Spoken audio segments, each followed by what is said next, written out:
Bonsoir, ici votre animatrice Priscilla Lila pour Priscilla Lila ce soir. Nous sommes présentement au tapis rouge du 40e gala de la disque. Ce n'est pas n'importe quoi, à chaque année c'est toujours différent et époustouflant. Mon équipe et moi, nous sommes là pour couvrir l'événement pour vous, oui, vous derrière la caméra. Alors, suivez-moi. Hey, c'est Miss Rain sur le tapis rouge de la disque 2018. On est là pour vous. Restez connectés. Priscilla là ce soir. On va rencontrer plein d'artistes. J'ai hâte de vous les présenter. Je vais te montrer qu'est-ce que j'ai préparé. Quand je ferme les yeux. Oh, Annie Villeneuve! Quelle est ta couleur préférée?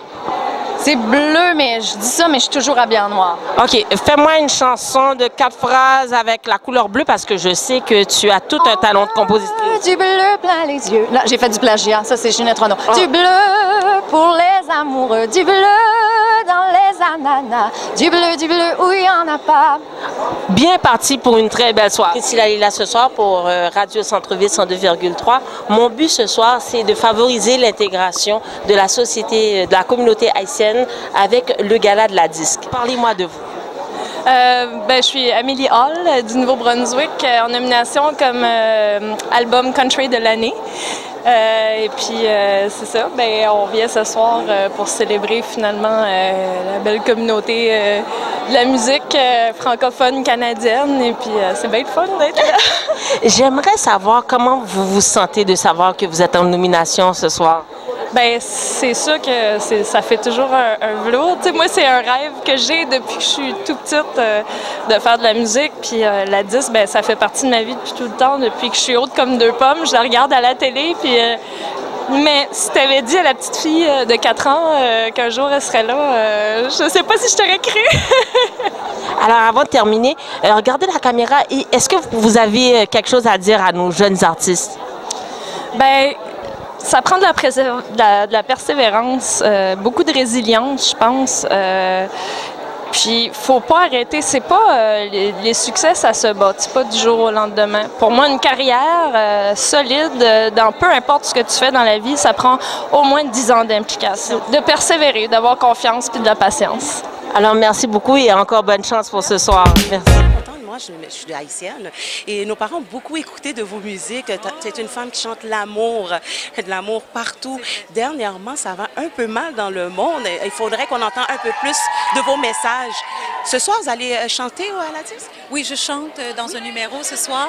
Je ne peux pas vous divulguer le quoi, qu'est-ce que ça comporte, mais je suis heureuse d'être ici. Je suis heureuse, après 40 ans, j'ai 40 ans de vie artistique, de chanter toujours et de faire des belles salles un peu partout à travers le Québec. Ça représente des moments clés, c'est-à-dire 1981, mon premier trophée, Félix, pour Révélation de l'année. Alors c'est comme c'était hier. C'est ce premier Félix pour moi qui m'a donné des ailes, qui m'a dit « On continue. Vas-y. On continue. La voie est ouverte. Va le chercher. » C'est bien. Fait qu'en fait, vous, un message d'amour, un message d'encouragement que vous direz à quelqu'un qui veut commencer dans l'industrie de la musique, qui porte ça vraiment dans son cœur, vous direz de garder le focus, de continuer? Oui, de continuer, surtout de s'écouter. Oui. Quand on écoute, on parle que la planète va pas très bien, les gens s'écoutent pas. On n'écoute pas notre... La jeunesse, je dirais à la jeunesse, faites-vous confiance. Puis pas trop se déconcentrer sur tel groupe, tel chanteur, mon Dieu, il est déjà rendu là, il a déjà remporté. Ça ne veut absolument rien dire. C'est pas des trophées qui nous amènent l'amour. C'est l'amour de soi.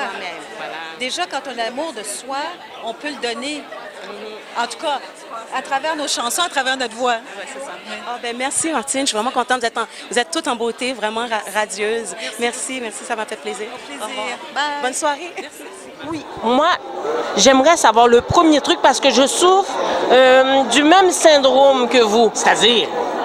J'ai un TDAH. Je suis super excitée. À chaque fois que je parle, je perds mes mots. Je ne suis pas capable de terminer mes phrases. Mais je vous dis que moi, j'aime ça parce que ça veut dire que oui, OK, je suis à la bonne place. Oui, ça existe. On est capable d'arriver loin. Absolument. Est-ce que vous, au tout début, vous auriez cru que vous auriez pu être où est-ce que vous êtes aujourd'hui? Je pense que j'y rêvais un peu, mais je pense que la réalité dépasse le plus beau de mes rêves.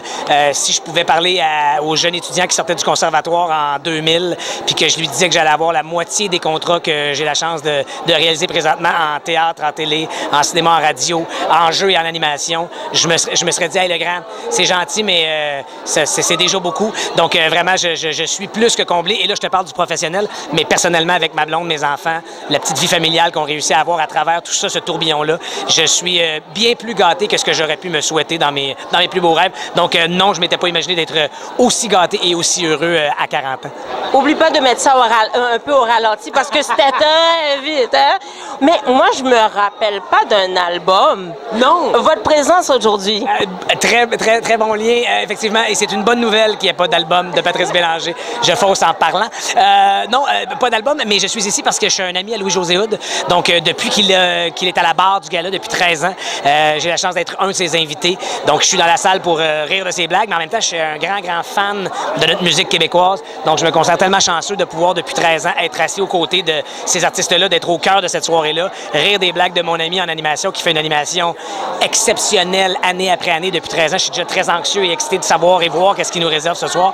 Mais en plus d'être aux côtés de ces artistes qui bercent ma vie, leur musique fait partie de nos trames sonores à ma blonde, à mes enfants. Elle joue à C'est quoi où j'anime depuis 10 ans maintenant. Donc, très choyé et heureux d'être à leur côté. Bien, passez une très belle soirée. Bonne soirée à vous aussi. Salut! Oui, merci. Karim, c'est pas la première fois que tu participes au Gala de la Disque, c'est la 40e, alors ça fait plusieurs fois que tu participes. Aujourd'hui, c'est quoi la touche différente des autres fois? Je vais répondre personnellement. La touche différente pour moi, c'est que c'est la première année que je viens puis que je suis pas nominé. Donc pas de stress, que du fun, je suis avec mes amis. Donc pour moi, c'est très ludique. Et puis... outre ma perception personnelle, je suis content que ça continue chaque année, puis que ça fonctionne encore autant, puis que tout le monde se rassemble pour célébrer la musique québécoise de tous horizons. Parce que si tu remarques, chaque année, ça devient de plus en plus varié, une année à la fois. Donc cette année, je remarque que, bon, diversité avant tout, donc la disque est embarquée, c'est cool ça. Pendant que tu parles de diversité, là, tu vois, je suis rendu dans le dessus avec toi, là. OK? Oui, c'est correct. Dès que tu as dit Radio Centre-Ville, c'est ta famille. Ah ouais, non. Alors, moi, mon rôle ici ce soir, c'est favoriser l'intégration de la communauté haïtienne avec le Gala de la Disque, parce qu'on sait que c'est de l'industrie de la musique québécoise, mais ça ne veut pas dire qu'ils ne sont pas concernés, puisqu'ils sont concernés. Alors, je veux favoriser ça chez eux, parce qu'on veut encourager la diversité, mais eux autres aussi, ils ont un travail à faire de leur bord. Toi, si tu aurais quelque chose à dire par rapport à les encourager à venir s'intégrer à ce que fait la communauté québécoise qui leur appartiennent, ça serait quoi? Ça serait de regarder les bonnes opportunités. Parce qu'au Québec, c'est des trucs qui sont pas forcément très connus, mais moi je vais parler pour les artistes, ceux qui font de la musique et ceux qui chantent. Il y a à Montréal un événement dont je suis porte-parole qui s'appelle les Francouvertes, qui est un concours musical ouvert à tous. Tous ceux qui chantent, qui écrivent des chansons peuvent s'inscrire à ça. Je ne sais pas quand est-ce que l'interview va sortir, mais ça finit le 28 octobre pour les inscriptions. Moi, les Francouvertes, j'ai fait ça il y a des années. Ça m'a énormément servi. C'est pas connu du grand public. Et un truc comme les Francouvertes, il y en a une centaine au Québec. Des opportunités pour les jeunes artistes de se démarquer et d'aller jouer leur musique. Moi, je vais parler de ça parce que c'est mon expérience personnelle. Maintenant, pour les trucs que je connais moins, je suis certain qu'il y a toujours... Voilà le problème, hein? Il faut se glisser dans les portes à peine ouvertes, mais il y en a des portes ouvertes toutes petites. Il faut pas trop compter sur les autres, compter sur le support qui arrive, celui qui est déjà là, mais il faut faire sa place, en fait. Un vieux conseil, mais il faut faire sa place. Pour ceux qui chantent et qui jouent de la musique, les Francouvertes, Francouverte, comme on dit, c'est le 28 jusqu'au 28 octobre. Je pourrais le mettre sur ma page Facebook. Alors, est-ce que c'est disponible sur Facebook, sur ta page? Oui, tout à fait. Moi, je suis porte-parole, donc je poste là-dessus tous les jours. Tous les liens sont disponibles sur Karim Ouellette, Instagram, Karim Ouellette, Facebook. Alors, merci beaucoup pour les fameux conseils et je te souhaite une très belle soirée. Merci beaucoup. Merci. Merci.